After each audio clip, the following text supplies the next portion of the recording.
One of the many benefits of the independent schools of South Florida is to provide programs that assist educators with their professional development needs.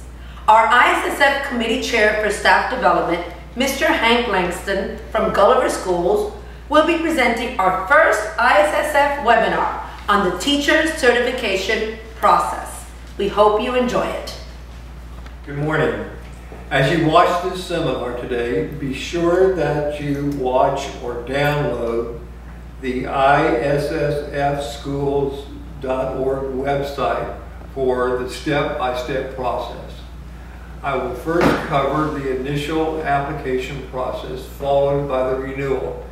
We do have some teachers present at this, and if there are any questions during this seminar, please ask so that I can refer this information to you, because it might be very pertinent on helping you through this process. Number one, the initial application process. This is for all first-time educators. The first time they've applied for the certificate.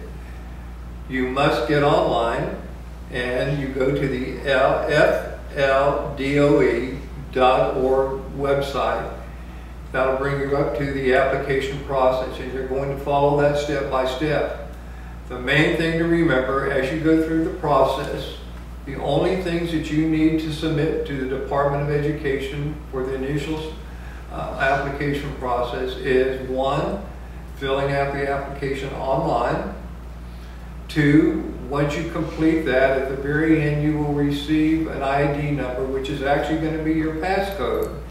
And anytime during the process of your application in Tallahassee, you're looking for information regarding your application, you can go back to the website, use your password, and it'll take you directly to the link for your application. But the only 3 things you have to remember right now to help you is filling out the application online, submitting a fee of $75, which will be paid by a credit card. And third is submitting official transcripts from the colleges that you attended. That's all you need to do and submit to the Florida Department of Education. After they receive the application and the fee, they will evaluate your application, and then they will send to you what they call the official statement of eligibility. That statement of eligibility will differ from every person. Every person will have their own individual statement. On that, it will date the day the application receives, and it will say you are now eligible for a temporary certificate in whatever field that you so desire to choose. It'll tell you actually the steps you need to do in order to actually receive that hard copy in your hand. On the bottom portion of that statement of eligibility, then further give you instructions on how to apply for and receive the 5-year certificate. So the only thing that you have to do today is to fill out the application, send your $75 or pay your $75 by credit card, and submit official transcripts. Don't do anything more than that until the State Department receives that, and the State Department then will send you a statement of eligibility telling you exactly what you need to do to receive the actual certificate. The second part is a renewal process. If you're renewing your professional certificate, you go through the same process. Get online with the Florida Department of Education, fill out the application, complete all the fields, and pay the $75. And then you will submit that to the Department of Education, and they will tell you where your application is. It's a very simple process on renewing. If you're renewing by in-service credit, make sure that all your credits have been received in Tallahassee. If you're renewing by either college credit or in-service credit, make sure all of those are received. If you are teaching a course at a university, you can use those as 3 credits. You can use your professional or your national board certification as 3 credits, or you can take the subject area test. But they will tell you, meaning Tallahassee, will tell you exactly what you need to do and the method of renewing. That's a very simple process also. I have a Yes. question. Is it true that the Florida Department of Education is now paperless? Yes. So we'd have to go online to find any information? She was asking if the application now is paperless. Yes, everything is done electronically now. It's much easier. Okay. How long does it take to get the statement of eligibility usually? Usually to get the statement of eligibility, it's a turnaround is very quickly. Usually in the process, if you send it off and your transcripts and everything are in Tallahassee, it shouldn't take any more than 2 weeks at the most to get your statement of eligibility back. Where do we get the fingerprint information? You can get the fingerprint information is online. They will list, there's a whole section when you scroll down on the application, there's a whole list of agencies throughout the state and throughout your county that actually are approved by the Department of Education to get your fingerprints done. So you will go there, they will pay the fee, and those are sent, of course, electronically directly to Tallahassee. But that is after you receive your statement of eligibility from the department. Is it important to print the document at the end of their application that says that we've applied? Yes, and she asked a very good question. Is it important to make copies of your application? Absolutely. Anytime you do anything online, when you complete it, there is a button there where it says print. So you're going to print a copy of your application, which will show your method of payment. And please keep that in a safe place, because if anything comes up, because things do get lost, then you have verification of that, because that's a receipt showing that you paid and everything. Who signs off on the issuance request and the professional education competencies? That is signed off by somebody in your school, somebody that's authorized to sign documents from your school. So I would assume it would probably be your head of school or your principal. And if I'm applying for more than one subject area? If you're applying for one subject area for the first time, more than one. Okay, it's $75 per subject area for the first time. So if you had, that would be $150. But on the renewal, you can have as many as 1 up to 5 or 10 different subject areas, and it's only one fee of $75 to renew all of your subjects. So if my certification expired a few months ago, what do I need to do? How do I have to reapply as if it was an initial certification? Or? Okay, let me go back. Let's say that you had a temporary certificate. This might be less confusing. And you let the temporary certificate expire. That's only good for 3 years. That's what they call a non-renewable. But if you let it expire, then you have to sit out a year completely.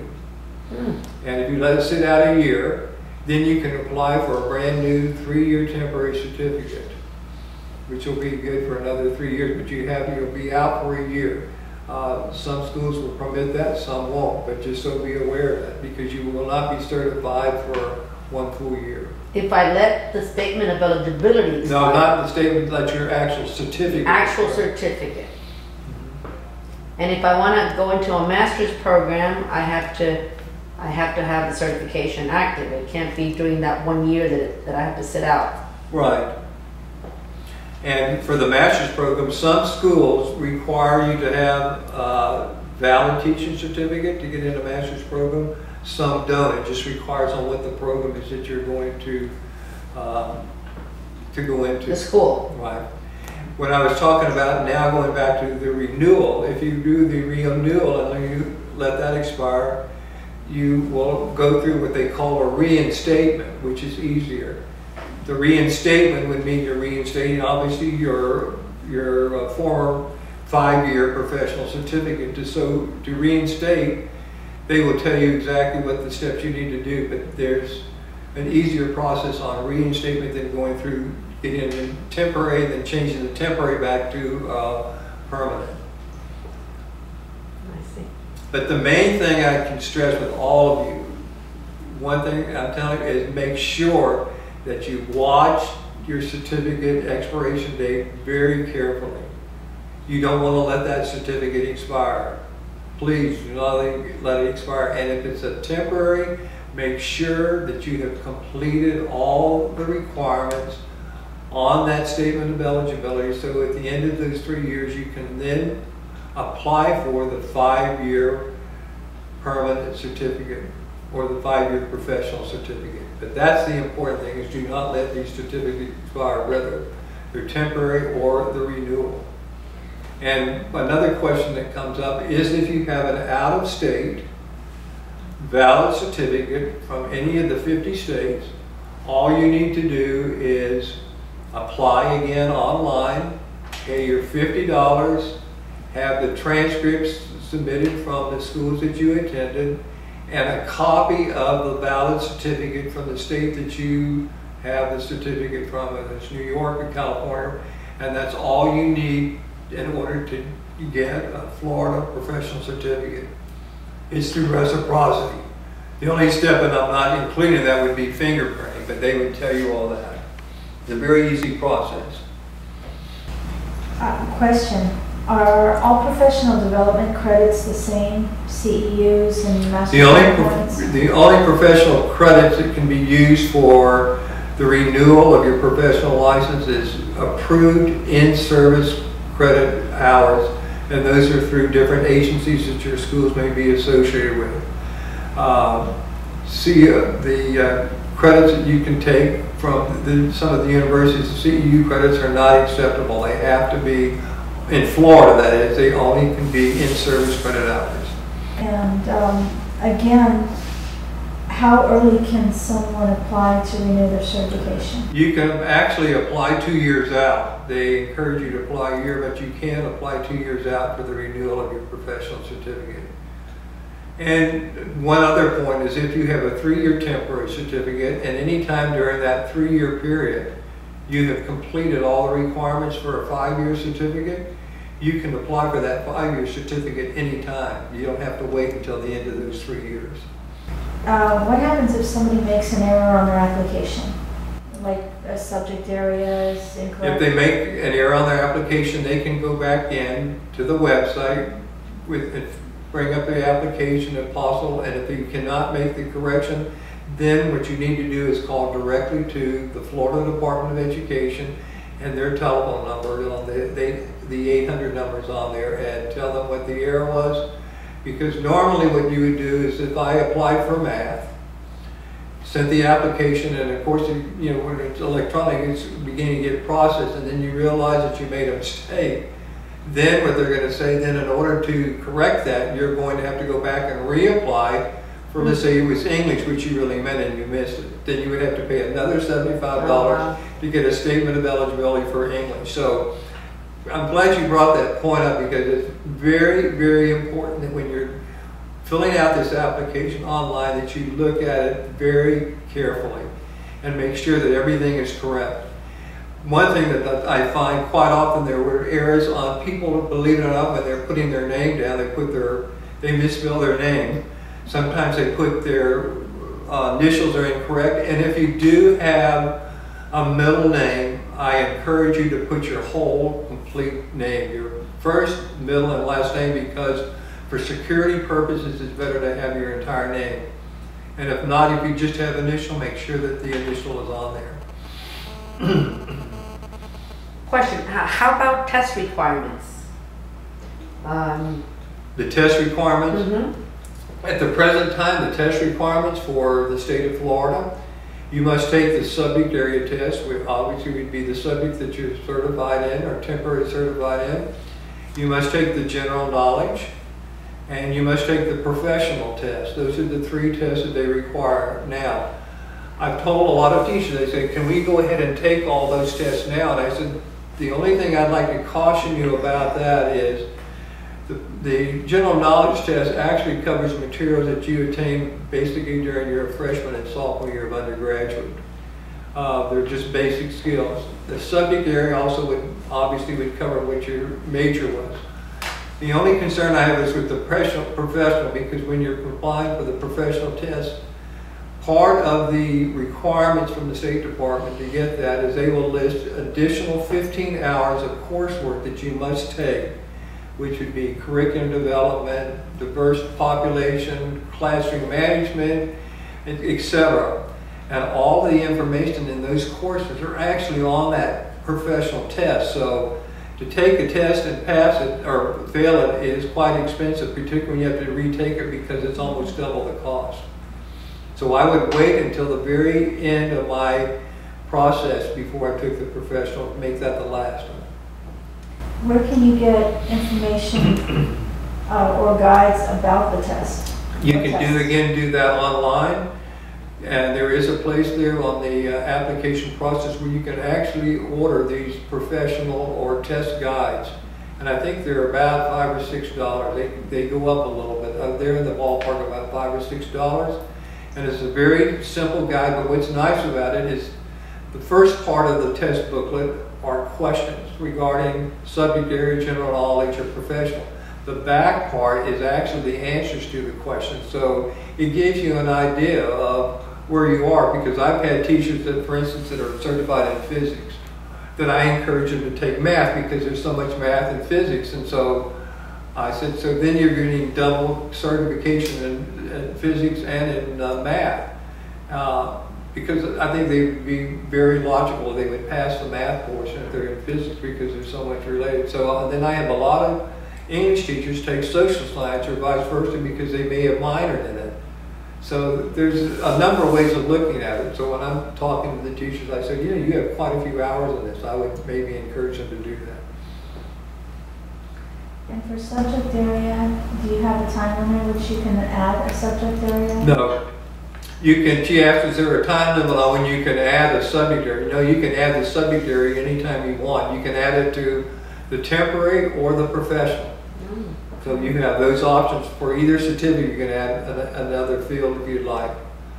One thing I did mention, and which is now a requirement from the state of Florida, is the ESE requirement, which is Exceptional Student Education. This is required of all teachers in the state of Florida, regardless if you're a superintendent, a principal, whatever. You must show evidence that you've had 1 semester of college credit in ESE training every 5-year cycle, or 20 master points. But that is only for the professional certificate. That's not for the temporary. How many master plan points or credit hours do you have to renew your certification? You need 120 master points, which is equivalent to 6 hours of college credit. If you teach, and we have some teachers that are teaching English or math, even at the community college or either the university, and if you're actually teaching a class, you can have the department chair from the university or college send a letter in on their letterhead from like the University of Miami stating that you have taught English 101, which is equivalent to 3 hours credit, and you will use those credits to renew your license as well. So there's a number of ways of renewing your license. So basically, what are the benefits of being certified? I think the most important benefit of being certified is you are showing not only yourself, but your school and your colleagues of being professional. It's like any profession. It's like holding a license to practice medicine or to practice law or whatever. And the benefit, I think, for holding teacher certification is if you move from Florida to Georgia, from Georgia to wherever, that application or that certification follows you wherever you go. If you have a valid license, you have reciprocity now with every other state. Just like I was telling you, if you're moving from New York here, how easy it is. But it just, it brings more credibility to yourself as a professional. And that's what you've worked for, and that's what you deserve. And that's what's important to the school also. So when you say, our teachers are certified, that stands out with your parents. When you think of what the parents are paying to send their children to school, and I think that's just an important issue. That you try to make your staff as professional as possible, and that's why we're doing what we're doing today. Thank you so much, Hank. Okay. Thank you, Mr. Langston. That was wonderful. We hope you have all learned and obtained the information you need to continue with your certification process. Everything will be posted on the ISSFschools.org website. This is a free webinar, which you can see as many times as you'd like. And of course, you're free to contact him for further information. Thank you. Okay, thank you.